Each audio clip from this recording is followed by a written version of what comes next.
Hello students, welcome to science Acharya channel. आज अपन NCERT class 11th chemistry के chapter number 4 chemical bonding का एक और कॉन्सेप्चुअल क्वेश्चन डिस्कस करते हैं। तो क्वेश्चन कुछ इस तरह है, among the species given identify the isostructural pairs. Option A NF3 and BF3, option B BF4 minus and NH4 plus, option C BCl3 and BrCl3, option D NH3 and NO3 minus. इसमें अपन को question में पूछा है among the species given identify the isostructural pairs. Isostructural वो मतलब जिसकी structure same हो। इन चारों ऑप्शंस में से एक ऑप्शन ऐसा होगा जिसमें कि दोनों मॉलिक्यूल की स्ट्रक्चर सेम होगी, वही अपना करेक्ट आंसर होगा। ये question exam point of view से बहुत ज़्यादा इंपॉर्टेंट है। तो इसका आंसर देखते हैं। अपन को इसके आंसर के लिए हर एक मॉलिक्यूल की स्ट्रक्चर ड्रॉ करनी पड़ेगी। तो सबसे पहले ऑप्शन ए देखते हैं जो है NF3 एंड BF3। तो NF3 की स्ट्रक्चर ड्रॉ करी। अब ये पता कैसे चलेगा कि NF3 की स्ट्रक्चर करेक्ट है और इनकरेक्ट है? तो नाइट्रोजन के आउटर मोस्ट सेल में 5 इलेक्ट्रॉन होते हैं, 1 2 3 4 5, और यहाँ पर 5 है, मतलब नाइट्रोजन पे कोई चार्ज नहीं आएगा। तो ये स्ट्रक्चर एकदम करेक्ट है। अब इसका जो हाइब्रिडाइजेशन होगा, हाइब्रिडाइजेशन अपन निकालते हैं sigma bond plus lone pair से। तो 3 तो सिग्मा बॉन्ड है इसके पास, 1 2 3 और एक लोन पेयर है। तो sigma bond plus lone pair 3 + 1 4, और sigma bond plus lone pair 4, मतलब इसका हाइब्रिडाइजेशन होगा वो होगा sp3, और शेप ट्राइगोनल पिरामिडल। और ऑप्शन ए में ही दूसरी स्ट्रक्चर है BF3।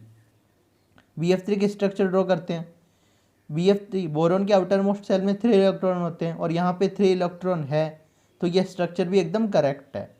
बोरोन का hybridization sigma bond plus lone pair यहाँ पे है नहीं, तो सिग्मा बॉन्ड 1 2 3 सिग्मा बॉन्ड, मतलब हाइब्रिडाइजेशन sp2, और शेप ट्राइगोनल प्लेनर। अब क्वेश्चन में अपन को पूछा आइसोस्ट्रक्चरल पेयर्स। जो ऑप्शन ए है उसमें NF3 की स्ट्रक्चर है ट्राइगोनल पिरामिडल और BF3 की स्ट्रक्चर है ट्राइगोनल प्लेनर, मतलब इनकी स्ट्रक्चर अलग अलग है। क्योंकि इस वाले मॉलिक्यूल जो कि है NF3 की शेप है ट्राइगोनल बाइपिरामिडल, और जो BF3 मॉलिक्यूल है उसकी शेप है ट्राइगोनल प्लेनर, मतलब इन दोनों की शेप अलग है। तो जो ऑप्शन ए है वो तो अपना आंसर नहीं होगा। अब ऑप्शन नंबर बी देखते हैं। ऑप्शन नंबर बी है BF4 minus and NH4 plus. So BF4 minus की स्ट्रक्चर ड्रॉ करी। बोरोन के आउटर मोस्ट सेल में 3 इलेक्ट्रॉन होते हैं, यहाँ पे गिवन है 1 2 3 4, एक इलेक्ट्रॉन ज़्यादा है, इस वजह से यहाँ पे नेगेटिव चार्ज आया। Sigma bond plus lone pair से अपन हाइब्रिडाइजेशन निकालते हैं। तो बोरोन का हाइब्रिडाइजेशन sp3, 1 2 3 4, 4 सिग्मा बॉन्ड, मतलब sp3 और sp3 में शेप होता है टेट्राहेड्रल। ऑप्शन बी में ही दूसरा मॉलिक्यूल है NH4 प्लस, जिसके स्ट्रक्चर ड्रॉ करते हैं।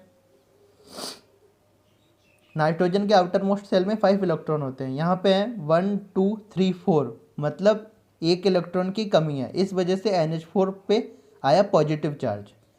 और नाइट्रोजन का NH4 प्लस में नाइट्रोजन का हाइब्रिडाइजेशन सिग्मा बॉन्ड से देखते हैं 1 2 3 4, मतलब sp3, और sp3 में शेप होती है टेट्राहेड्रल। तो जो ऑप्शन बी है BF4 minus and NH4 plus, दोनों का हाइब्रिडाइजेशन है।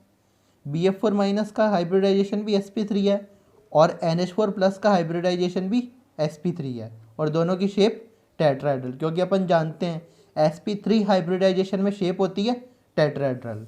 और अपन को क्वेश्चन में पूछा है among the species given identify the isostructural pairs, मतलब इनमें से एक पेयर ऐसा है जिनकी स्ट्रक्चर एकदम सेम है। तो जो BF4 माइनस है और NH4 प्लस है, इन दोनों का हाइब्रिडाइजेशन है sp3 और शेप है टेट्राहेड्रल, तो इसका आंसर होगा बी। पर अपन को जो ऑप्शन सी और ऑप्शन डी है उसको भी चेक करना होगा, क्या पता सी और डी भी करेक्ट हो। तो उसके लिए अपन देखते हैं जो ऑप्शन सी है BCl3। तो BCl3 की स्ट्रक्चर ड्रॉ करते हैं। बोरोन के आउटर मोस्ट सेल में 3 इलेक्ट्रॉन, यहाँ पे 3 है, 1 2 3, तो कोई चार्ज नहीं आएगा, ये स्ट्रक्चर एकदम करेक्ट है। बोरोन का हाइब्रिडाइजेशन 1 2 3, मतलब sp2, और sp2 में शेप होती है ट्राइगोनल प्लेनर। और सी ऑप्शन में दूसरे मॉलिक्यूल है BrCl3। BrCl3 की स्ट्रक्चर ड्रॉ करी। बोरोन के आउटर मोस्ट सेल में ब्रोमीन के आउटर मोस्ट सेल में 7 इलेक्ट्रॉन होते हैं, 1 2 3 4 5 6 7, और ब्रोमीन के आउटर मोस्ट सेल में 7 इलेक्ट्रॉन होते हैं और यहाँ पे 7 गिवन है, तो ब्रोमीन के ऊपर कोई चार्ज नहीं आएगा। इसका हाइब्रिडाइजेशन होगा 1 2 3 4 5, मतलब sp3d, और इसका शेप होगा बेंट टी शेप। जो ऑप्शन सी है BCl3 एंड BrCl3, इसमें BCl3 का शेप है ट्राइगोनल प्लेनर और जो BrCl3 है उसका शेप है बेंट टी शेप, तो दोनों की स्ट्रक्चर एकदम अलग है, तो जो ऑप्शन सी है वो भी इनकरेक्ट है। अब ऑप्शन डी चेक करते हैं, NH3 एंड NO3 माइनस। तो NH3 की स्ट्रक्चर ड्रॉ करी, नाइट्रोजन के आउटर मोस्ट सेल में 5 इलेक्ट्रॉन होते हैं, 1 2 3 4 5, यहाँ पे 5 है, मतलब नाइट्रोजन पे कोई चार्ज नहीं आएगा।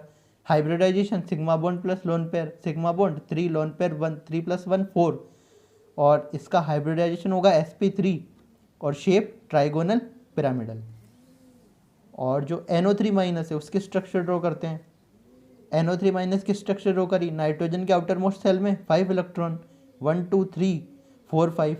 इस कोऑर्डिनेट बॉन्ड का मतलब है नाइट्रोजन अपने लोन पेयर ऑक्सीजन को डोनेट कर रहा है, तो इस वाले नाइट्रोजन का हाइब्रिडाइजेशन होगा 1 2 3 sp2, और sp2 हाइब्रिडाइजेशन में शेप होती है ट्राइगोनल प्लेनर। तो जो ऑप्शन डी है NH3 एंड NO3 माइनस, उसमें NH3 की शेप है ट्राइगोनल पिरामिडल और NO3 माइनस की शेप है ट्राइगोनल प्लेनर, मतलब इनकी शेप भी अलग अलग है, तो ये स्ट्रक्चर भी अलग अलग है, तो जो ऑप्शन डी है वो भी इनकरेक्ट होगा।